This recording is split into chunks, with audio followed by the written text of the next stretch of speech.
Exercise 4.3, question 3. Examine the consistency of the following equations. Second example, 2x plus 3y minus 4 equal to 0, x plus 2y equal to 3 and 3x plus 4y plus 5 equal to 0. Now these three equations are linear equations in two variables x and y. 2x plus 3y minus 4 equal to 0, x plus 2y equal to 3 and 3x plus 4y plus 5 equal to 0. These three equations are linear equations in two variables where x and y are variables. इथे आपल्याला examine काय करायचं, तपासायचं काय की these equations are consistent or not. तर इथे आपण एक तर d equal to 0 असेल त्याचा अर्थ होतो की these equations are consistent, and when d is not equal to 0 then these equations are not consistent. And also necessary that common solution, त्यांच्यामध्ये एक कॉमन सोल्युशन पाहिजे. या दोन कंडिशन आहेत, या नेसेसरी कंडिशन्स आहेत. If d equal to 0 means these three equations are consistent, and also there is one common solution between these three equations. Then we say that these three equations are consistent. आता इथे आपण आधी डिटर्मिनंटची value बघू काय ते. First we take value of determinant. आता हे आपण स्टँडर्ड फॉर्म मध्ये लिहून घेऊ. 2x plus 3y equal to 4. नंतर x plus 2y equal to 3 and 3x plus 4y equal to -5 or -5. यावरून डिटर्मिनंट लिहायचं आहे. Take here all x coefficient, here y coefficient and here constant 4, 3 and -5. 2, 1. x चे coefficient काय बघायचं, x चा coefficient इथे 2 आहे, इथे x चा कोएफिशिएंट 1 आहे. काही नाही, ह्याचा अर्थ काय समजायचं 1. x चा इथे कोएफिशिएंट 3 आहे, y चा 3, इथे 2 आणि इथे 4. Then constant 4, 3 and -5.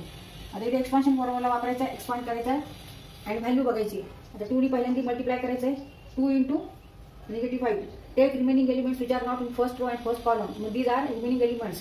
तर इथे हा सेकंड ऑर्डरचा डिटर्मिनंट आहे. तर इथे आपण हा सॉल्व्ह करण्यासाठी काय करतो, take cross multiplication and subtract.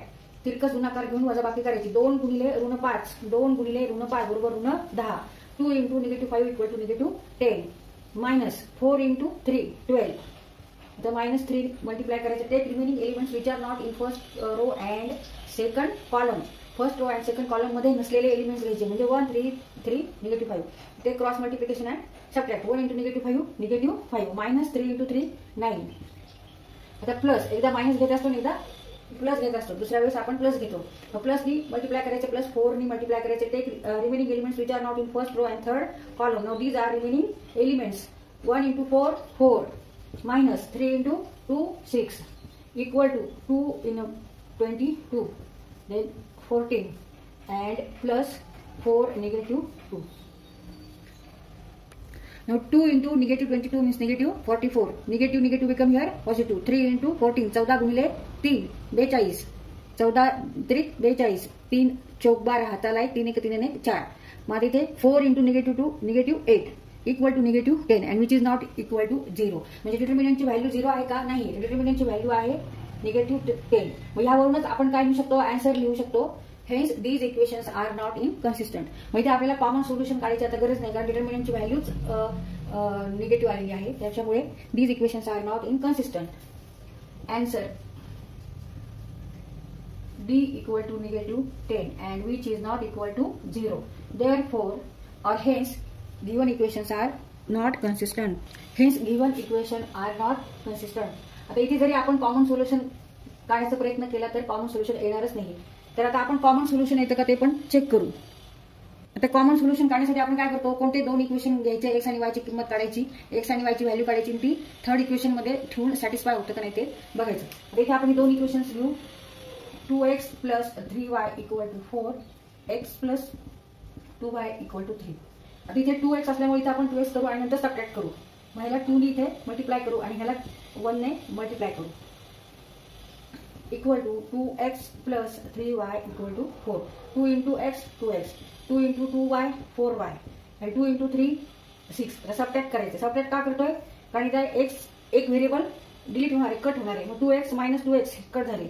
मग इथे 3y - 4y means -y equal to -2. 4 - 6 means -2.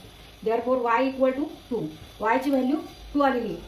आता ह्याच्यावरून आपण x ची व्हॅल्यू काढू शकतो. कोणत्याही एका इक्वेशन मध्ये y ठेवायचं आणि x ची व्हॅल्यू काढायची. x plus 2y equal to 3. Put here y equal to 2. x plus 2 into 2 equal to 3, x plus 4 equal to 3, x equal to 3 minus 4, x equal to -1 और -1. तिथे x आणि y च्या value निघाल्या त्या आपण third equation मध्ये बघू satisfy होतं का equation. 3x plus 4y equal to -5 हे थर्ड इक्वेशन घेतलं आपण. मग आता x बरोबर काय आहे -1, y बरोबर आहे 2 आणि इक्वल टू -5. मग -3 plus 4 into 2 8 equal to -5 means 5 equal to -5 होणार. म्हणजे LHS is not equal to RHS, कारण इकडे पॉझिटिव्ह येणार आणि इकडे निगेटिव्ह येणार, म्हणजे नॉट इक्वल टू. म्हणजे कॉमन सोल्युशन नाही. There is no any common solution between these 3 equation. Therefore these 3 equations are not consistent. तर असंही आपण ह्या प्रकारे सॉल्व्ह केलेले आणि डिटर्मिनंटची व्हॅल्यू काढून सुद्धा सॉल्व्ह केले.